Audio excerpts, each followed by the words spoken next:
Hi everyone, welcome back. Today's video is going to be a little bit different. I'm going to do some of my most used tools and things. And I don't know if this will help anyone or not, but if it does, I know I have at least one person who is a beginner who watches. Thank you very much. And for anyone else who might be struggling, let's do this. And if you're not interested, that's fine. I understand.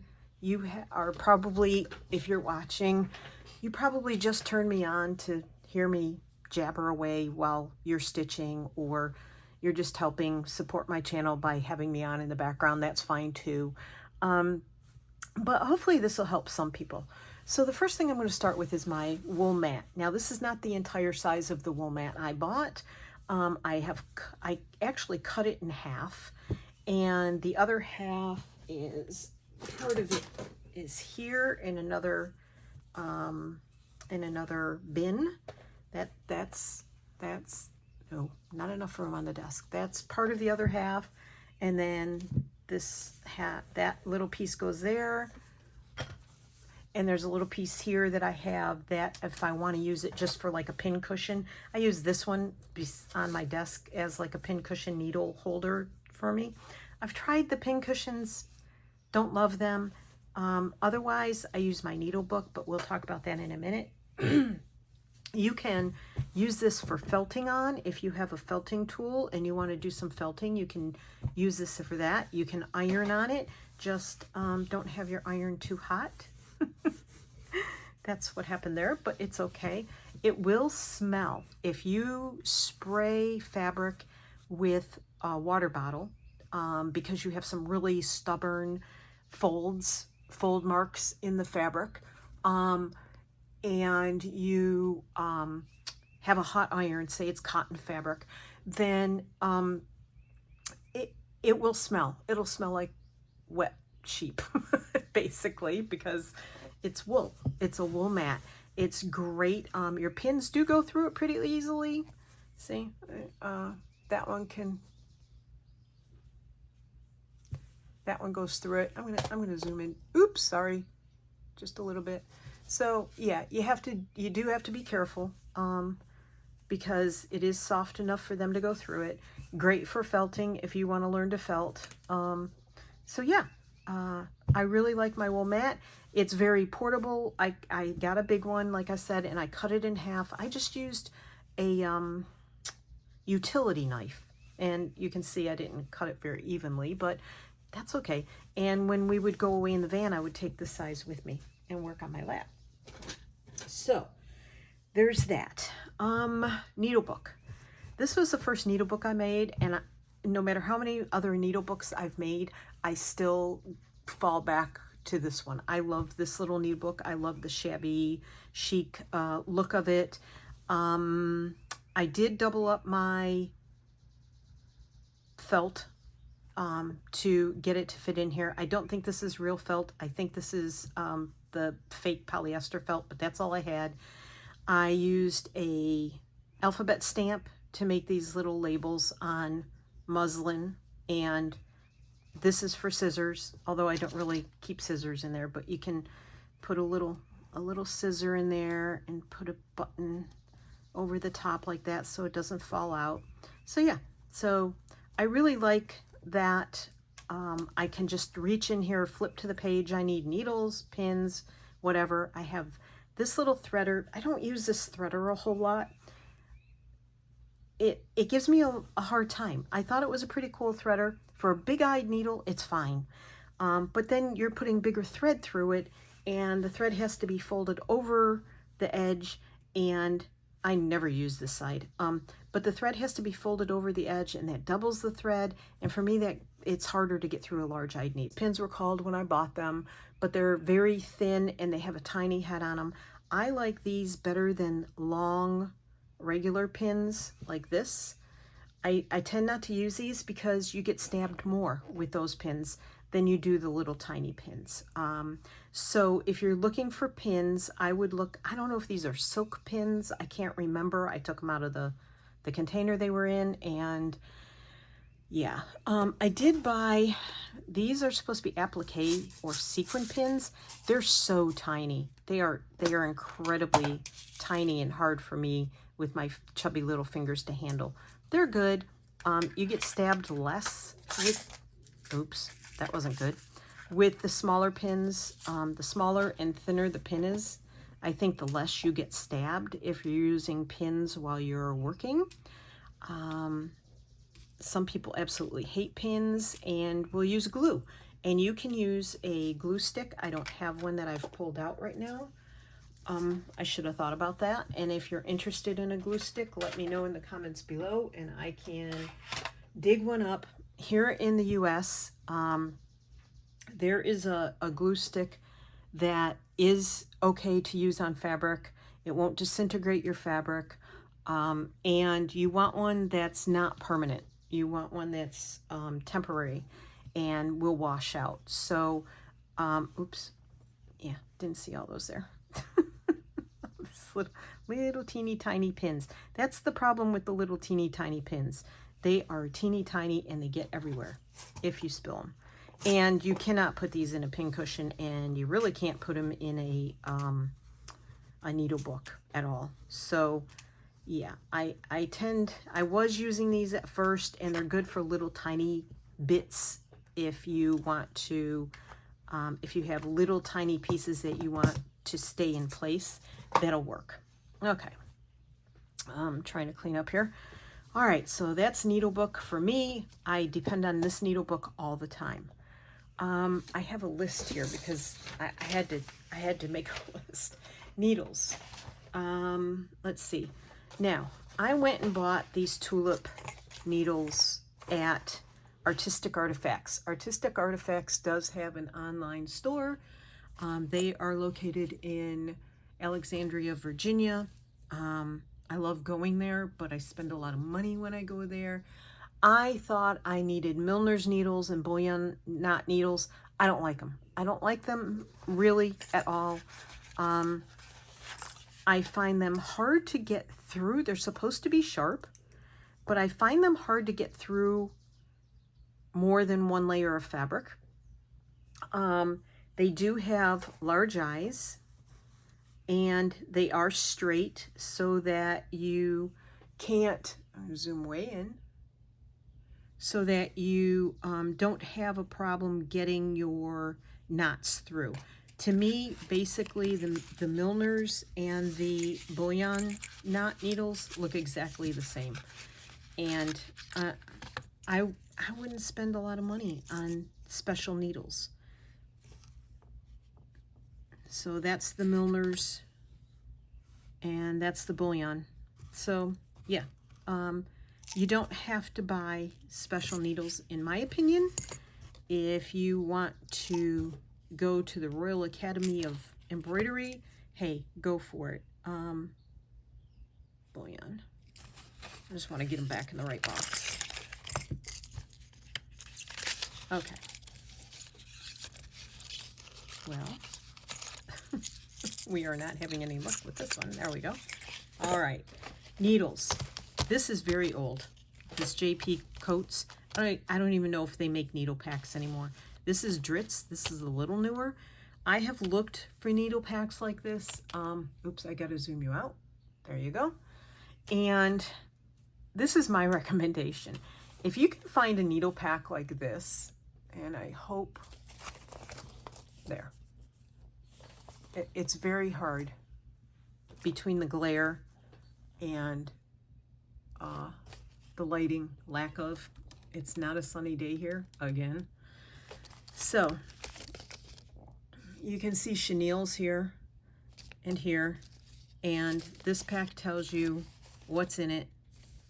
Chenille, Milner's, embroidery, betweens, sharps, darners, in a needle threader.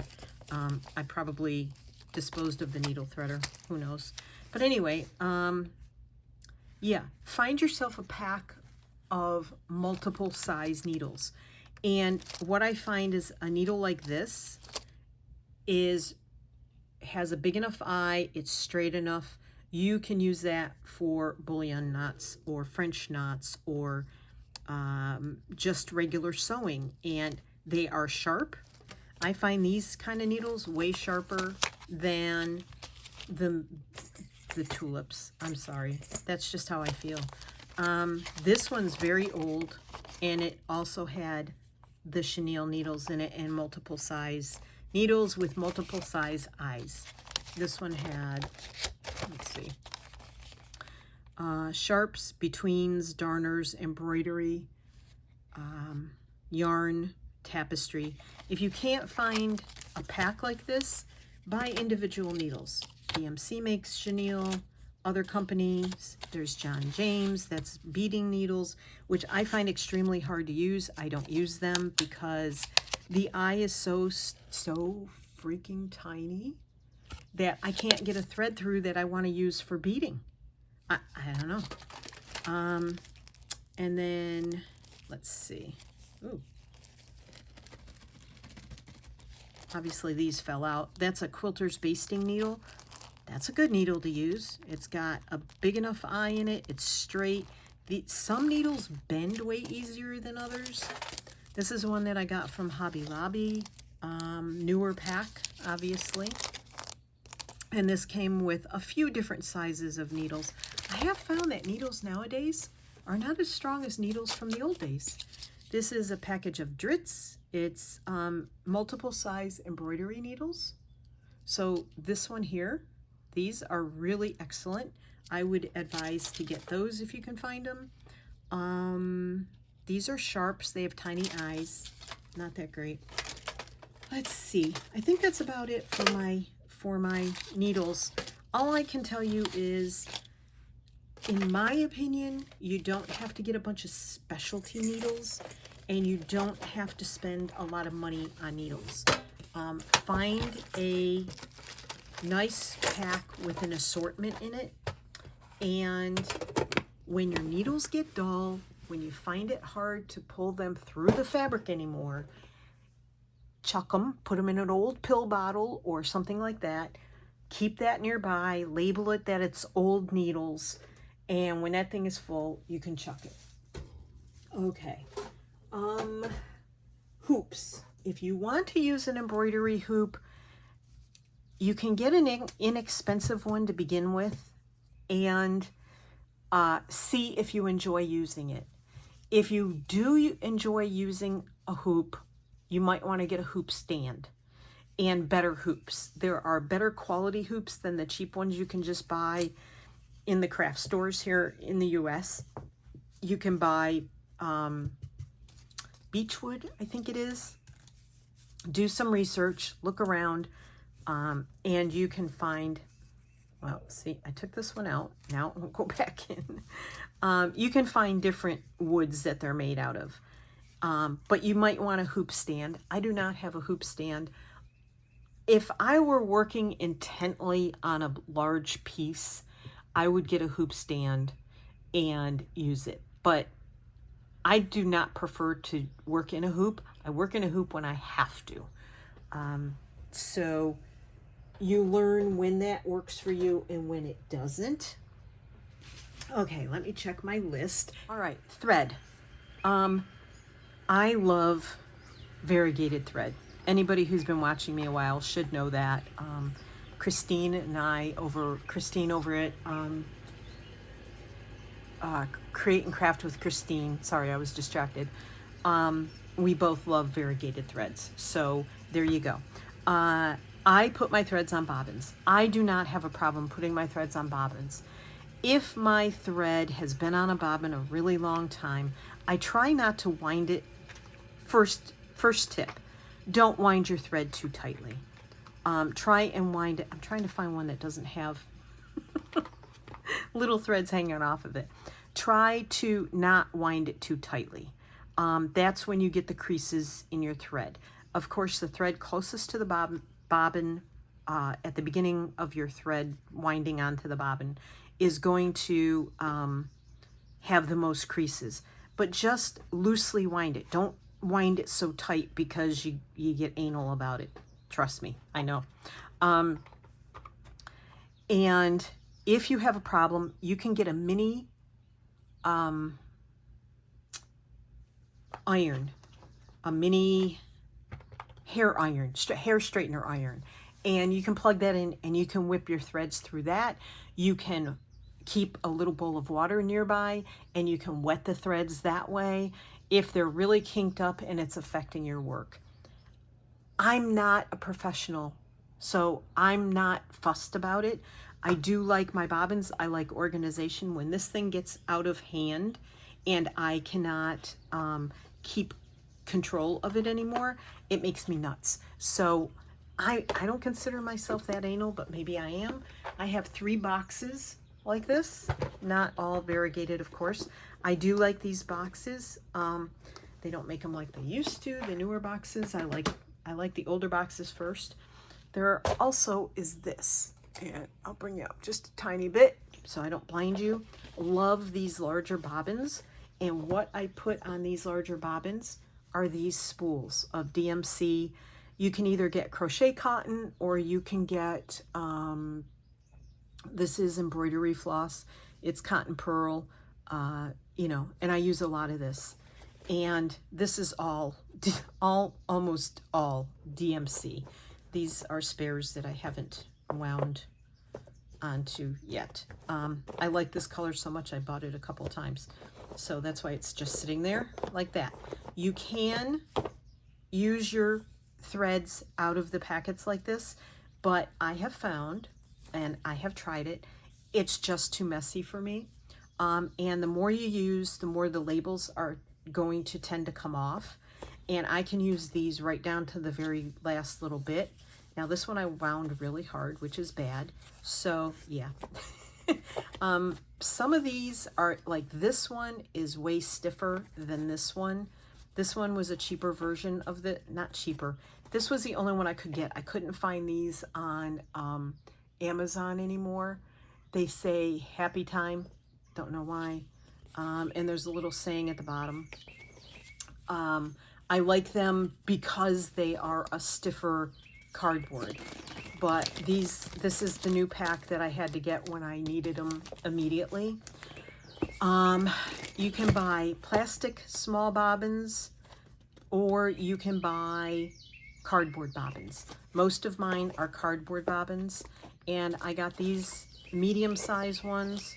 So there's the small, medium, larger. Got these at Hobby Lobby. But, you know, for what you get in the package, a package like this is way better for your thicker threads, in my opinion. That's my opinion. Everybody's allowed to have their own opinion. These are just tips and tricks that I have found for myself, okay? My favorite threads are DMC and Anchor.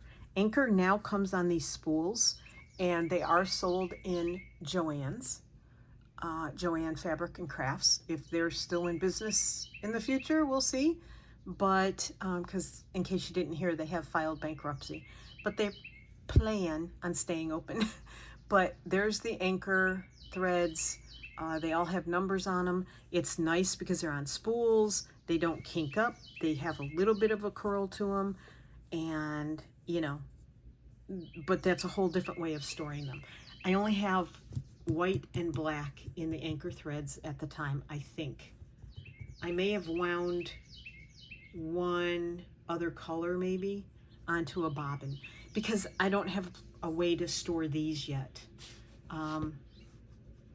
You know, that they aren't rolling all over the place. Okay, threads and bobbins. I went through that.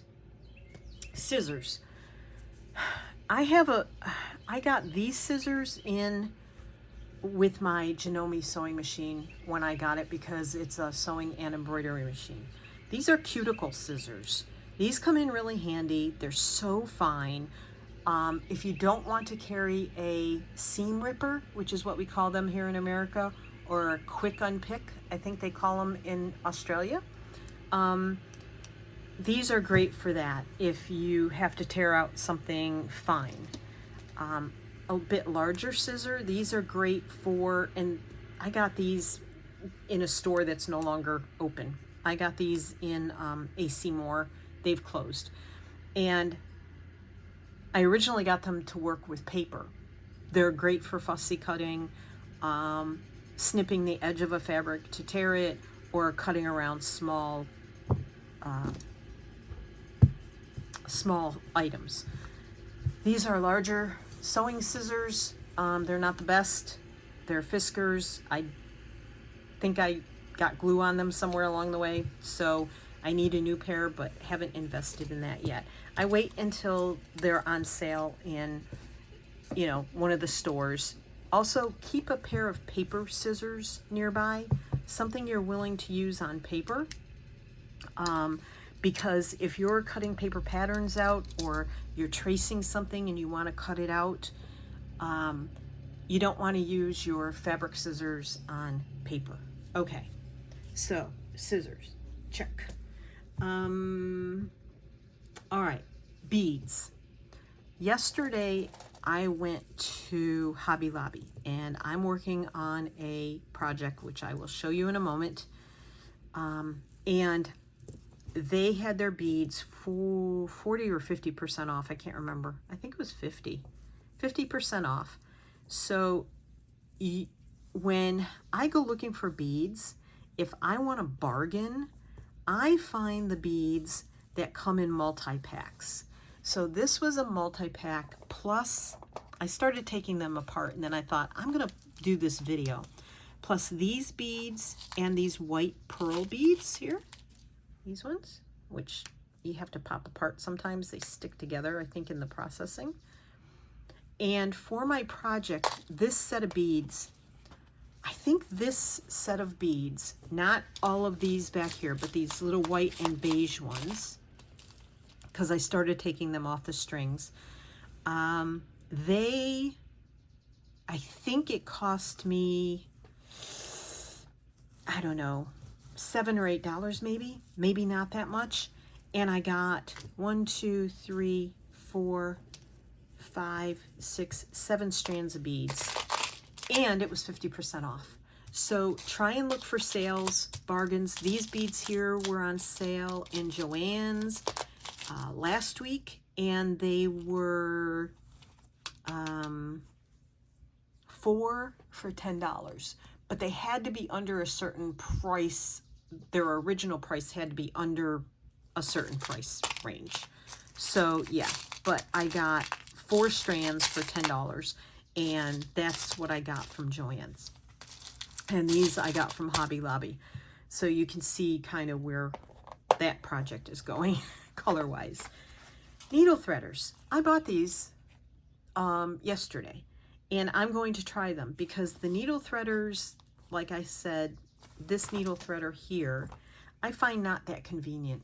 I see people use them and they're like, whoop, whoop, and they get it to work, and mine don't work that way. So it's okay. And I've seen the little like hummingbird style ones, but this was $2, right?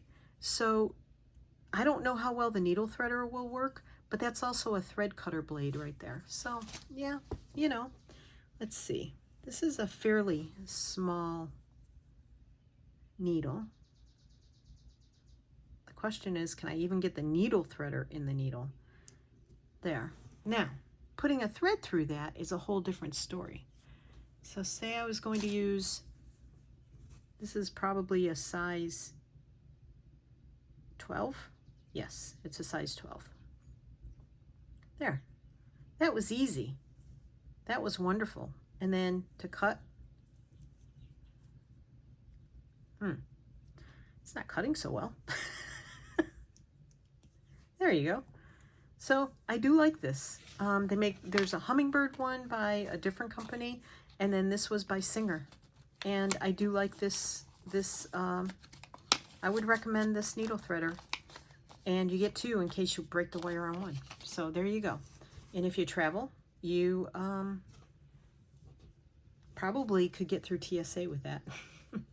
I don't travel, don't take my word for it, so I know nothing. Okay. Sales in stores. If you're going to buy fabric, beads, thread, look for sales.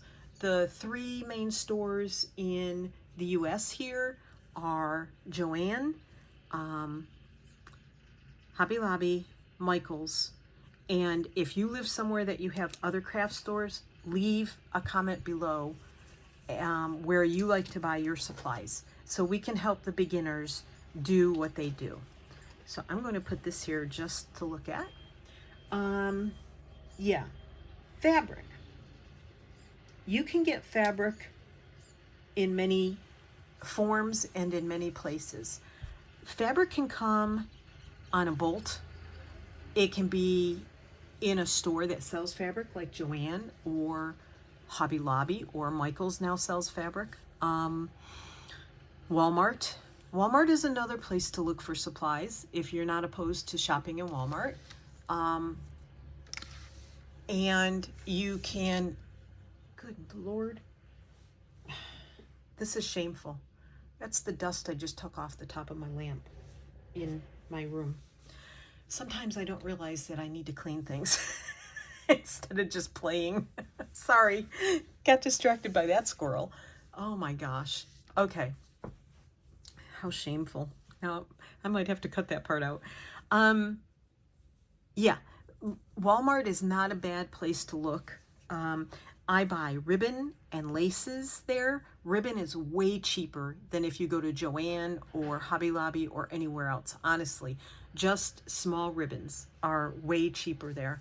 I don't have any silk ribbon. However, I have used polyester ribbon for some of my flowers on some of my projects, and I find it works fine.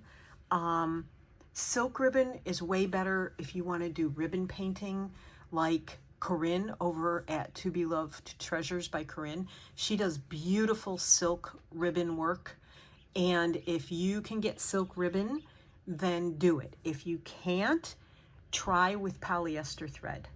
I will, not thread, ribbon. I will grab. I will often buy this size. It's very thin. You can see up against my hand. It's very thin. It's like maybe the 1/4 inch, maybe. And this is good for making ribbon flowers. You can get the next size up from this. Walmart. Go look at the Walmart ribbon. I know a lot of Walmarts have shrunk their sewing and craft sections down. Ours just keeps shrinking and shrinking, but they do still carry stuff like that. And ribbon and lace, this type of lace, you can usually get pretty inexpensively there. There's always threads everywhere in my room, on my desk. So that kind of lace you can usually find pretty easily. Okay? Yeah, and sometimes some other pretty laces. All right, sales. Go for sales, look for coupons, get the emails, sign up for emails from those places. I know it's annoying, trust me, but you know, you often get coupons that you might not find online otherwise. And let's see. I already talked about beads. Fabric. Back to fabric. If you have a friend who quilts, or if you used to quilt, ask for their cutoffs of batting. If you want to back a project with something, which I do recommend. A lot of projects I've done, I usually use a backing on. Let me pull something out and see if I can find. So this project, I used a backing on. I just used a piece of muslin. You can use old sheets that you either have laying around that you're not using, but you don't want to throw them away. Cut up the old sheet and use it. It really does make things, it makes your top fabric lay better. It using fabric instead of batting will just give it a thin layer of support underneath, and it helps your thread not buckle your fabric as much as it could if you, and there's one of the ribbon roses that I made. So that's just proof you don't have to have silk ribbon. There you go. I think that's a very pretty rose. Squirrel. But try and back your projects. Now, I did a couple without putting a backing on. Like this one. This is very heavily stitched and everything, but I have other fabrics on top of my back fabric. So this was my base fabric. Then I layered other fabrics on, then stitched. You can do it that way too. So depending on what project you're going to work on, try and either back it or have a base fabric and then put other fabrics on top of that, then stitch. That's just some ideas. Just ideas. Now, let's see. Ideas. Okay. Pinterest or Google search. You can find lots of things on Pinterest, Google search. If you're on the internet and you use Instagram, you can go there. Tons and tons of people to follow on Instagram that are inspiring. And then find your own thing. Like, I've been inspired by many people. I have tried many methods that they've used, and I am finding my own way. I am really finding that I need to use my own imagination. And I've said it before in other videos, I'm not that great at using my own imagination, but I'm getting better because I'm forcing myself to try and think outside the box. So, one other tool that you might, if you don't know how to make yo-yos, Christine over at Create and Craft with Christine, she did a good video on using the Clover yo-yo maker. I bought this several years ago, and I don't want to do a lot of crinkling, and I couldn't get it to work. However, I watched Christine, and I thought there has to be a way, because my yo-yos had raw edges on them. And I played with it after watching Christine. Again, got my inspiration from someone else. But then I figured out my own way of how to make that edge not be a raw edge and not have to fight with it when I make the yo-yo into a, you know, when I gather the thread and make that yo-yo into the appropriate shape. So I just want to, if you want me to show you what I did, what I figured out, I can, but go watch Christine. You can make yo-yos or Suffolk puffs on your own without a little tool. That's fine too. Yeah, get your ideas from other people and then experiment and try and go outside the box. If you don't have a lot and you're a beginner, use what you've got. If you have old clothing and you like to collect buttons, use buttons instead of beads. If you have old clothing like cotton shirts, cut them up, use them as background fabric, or, you know, whatever. Go into the stores and look for clearance clothing, or in the fabric departments, look for little rolled up bits that are on clearance and would cost less than they would if you bought them off the bolt, or watch for the sales. Let's see. Now, two other things that I'm really working on lately. I am working on something that I learned several years ago when I was doing weaving. I found this form of weaving through Ravelry, which is a knit and crochet mostly community, but they have other interests that are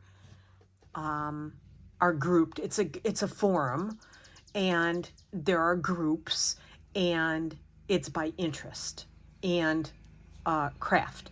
So they had a group called Sayori Weaving for everyone. And I really enjoyed that group. And I got a Sayori loom. I no longer have it. And it was about freedom, about finding the freedom to do what you wanted to do. So instead of traditional weaving, which I have done before, and instead of traditional yarn spinning, which I have done, in fact, this yarn here, I did not buy this yarn. I made this yarn. And I didn't have a use for it because I don't wear wool. But I used to spin wool. I can still spin wool. Haven't done it in a while.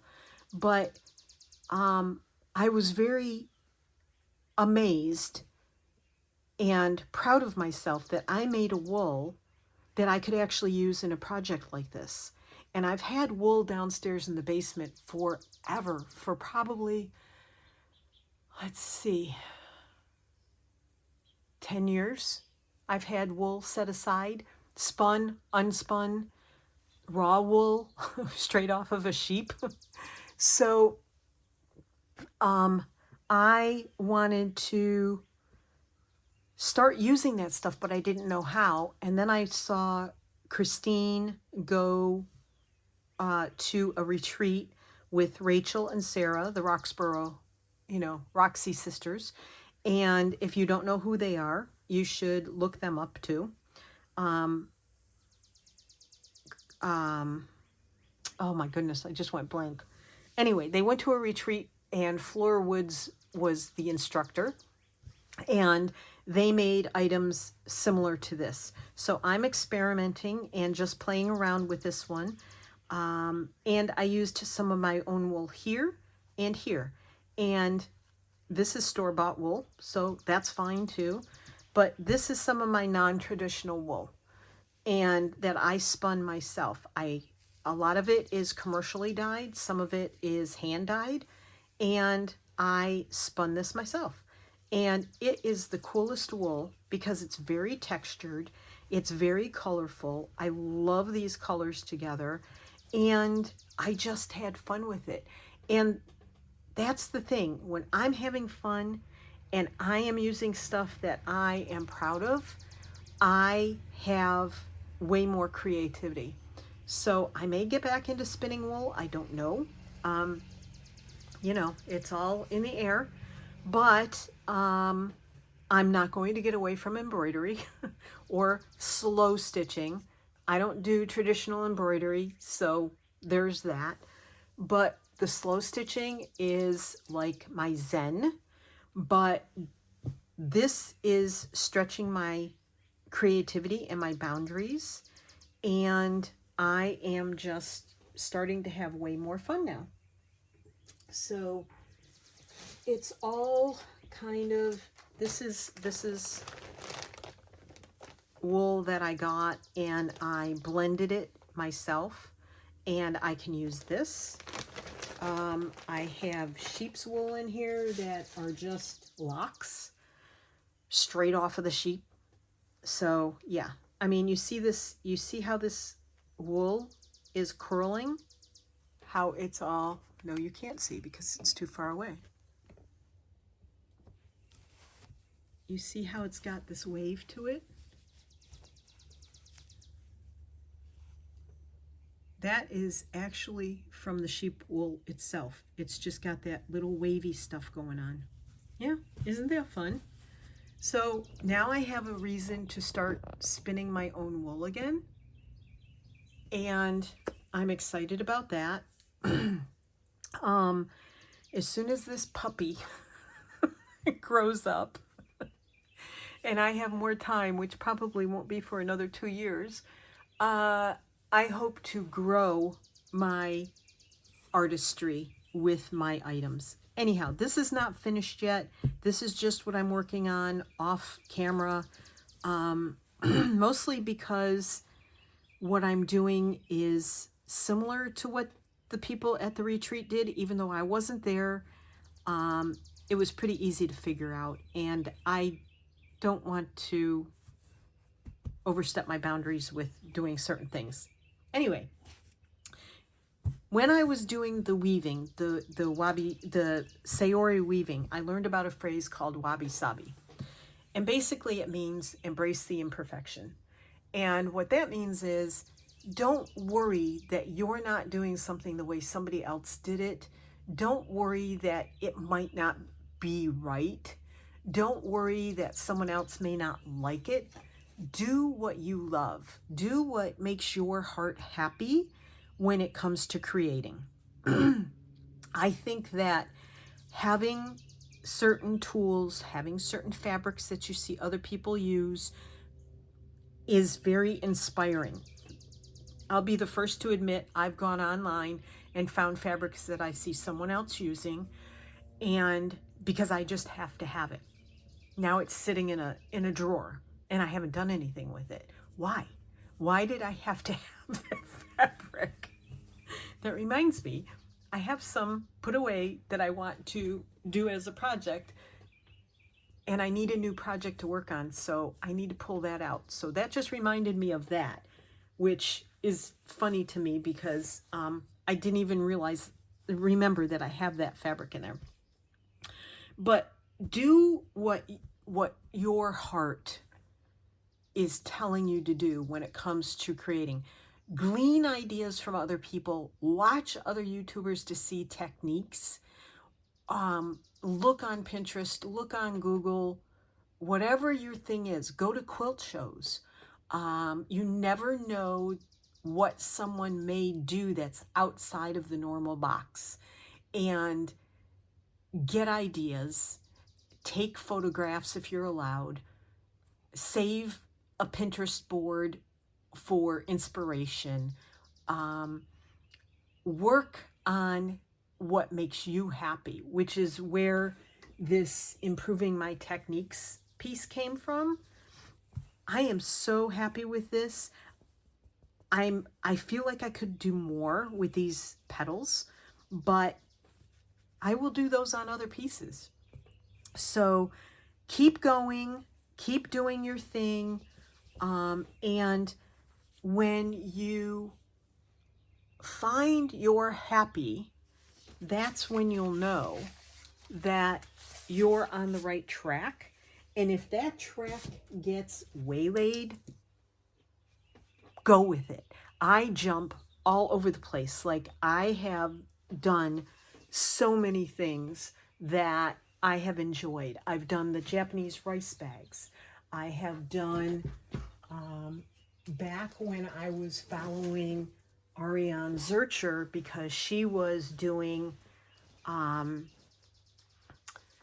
stitching online, and it was during COVID.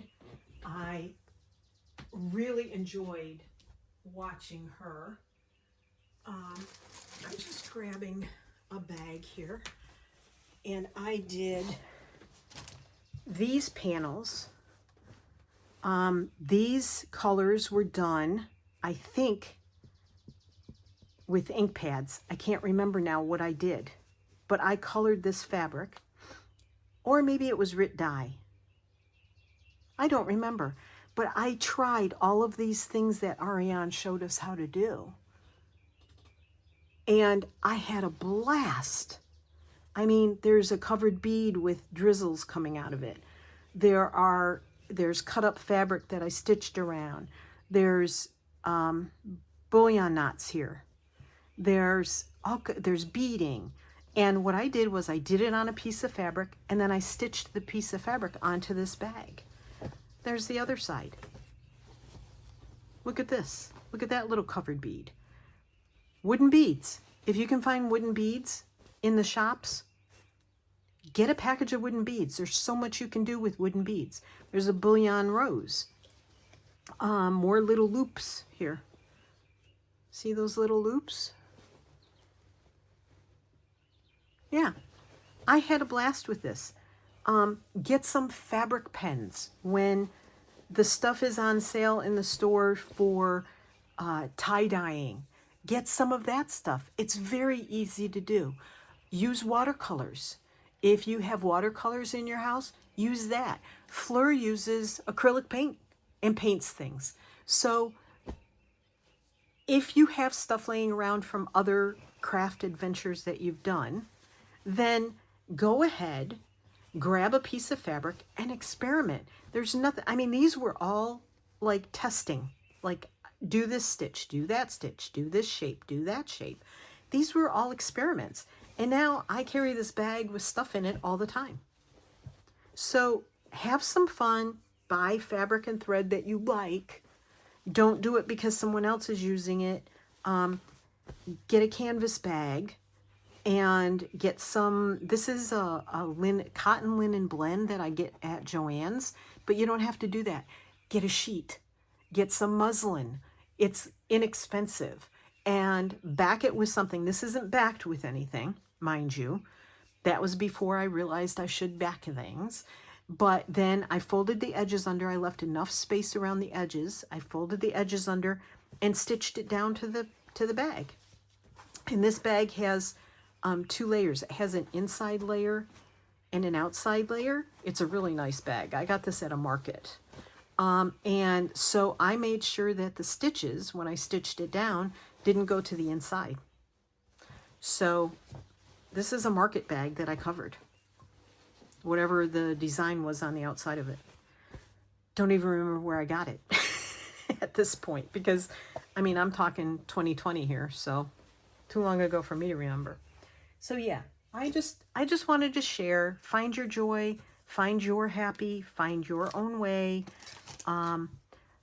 Copy other people if you want to, so that you get the techniques down. But I mean, I would love to thread paint like this. This is from Fleur Woods. I would love, this is all thread painted and woven and stitched. And I mean, that's her postcard of her own work. And I would love to do that, but I have a long ways to go with thread painting, honestly. I found this example on, let me get this out from underneath, on Pinterest, of different stitches like that. And it's nothing like the one on Pinterest, but I experimented. Do I love it? No. It's okay. This I can cut out because I experimented with this. This I could cut out around here, and I could stitch this onto a bag or a pouch or whatever. This can go onto a piece. I'm very happy with this piece. I could cut around this and, you know, go for it. Go thrifting. I hate Goodwill stores. Absolutely hate them. Our Goodwill stores stink. They don't carry craft supplies. They charge way too much for clothing. But if you have op shops overseas or thrift stores here in the States that you do like, antique malls, antique stores, if you have something like that around you, then go ahead and go shopping there and find things that appeal to you. I found these in an antique store, and I haven't used this one yet. I've used this one, but it's 2 threads of different colors. There's a solid red thread and then a thread with like turquoise, red, purple, orange, blue. I don't know if there's any green, but it's beautiful. But I'm separating the threads and using them. Why not? And this one is 1 thread. And these are old bobbins that come from a mill with these threads on them. So there you go. You never know what you're going to find. And there are fabrics and old quilts and all kinds of things you can get and use. So I hope if you stuck around, this didn't bore you to tears. And I hope if you're new, you are finding some good ideas from what I'm mentioning. And, you know, I hope that you will stick around and continue to subscribe and give me thumbs up and leave comments, because I really enjoy the comments. And if you have any questions and you want to know anything else, or you know, you have suggestions, nice suggestions, be kind, please leave them in the comments below. And otherwise, find your joy, have a happy day, happy crafting, and I'll see you in the next one. Take care, everybody. Bye.